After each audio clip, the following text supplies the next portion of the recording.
أعوذ بالله من الشيطان الرجيم. بسم الله الرحمن الرحيم.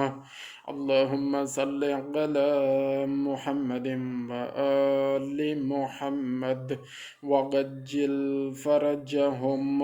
اللهم إني أسألك من كل خير أحاط به. اللهم إني أسألك من كل خير أحاط به علمك، وأعوذ بك من كل شر أحاط به علمك.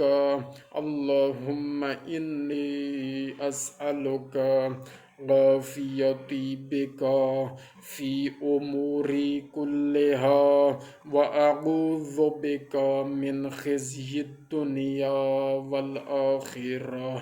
اللهم صل على محمد وآل محمد وعجل فرجهم.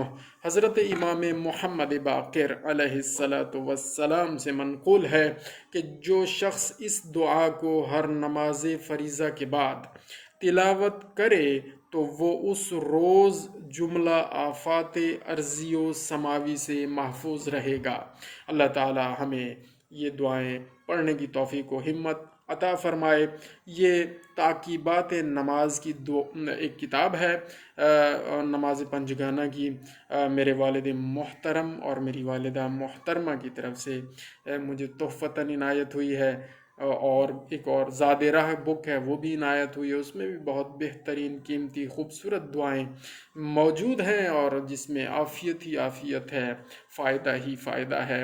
اللہ تعالیٰ ان دعاؤں کا پڑھنا میرے والدین کے حق میں، سب مومنین، سب مومنات، سب مسلمین، سب مسلمات، بالخصوص میرے تمام اساتذہ اور میرے عزیز و اقربا تمام کے حق میں قبول و مستجاب فرمائے۔ میرے حق میں، میری آل اولاد کے حق میں، اور آنے والی نسلوں کے حق میں قبول و مستجاب فرمائے، اور ہمیں ریاکاریوں سے، گناہوں سے، برائیوں سے، حسد سے، نفاق سے، بغض و غیبت و لالچ سے، ہر برائی سے، ہر جسمانی اور روحانی مرض سے نجات عطا فرمائے۔ اللہم صلی علی محمد و آل محمد وعجل فرجہم۔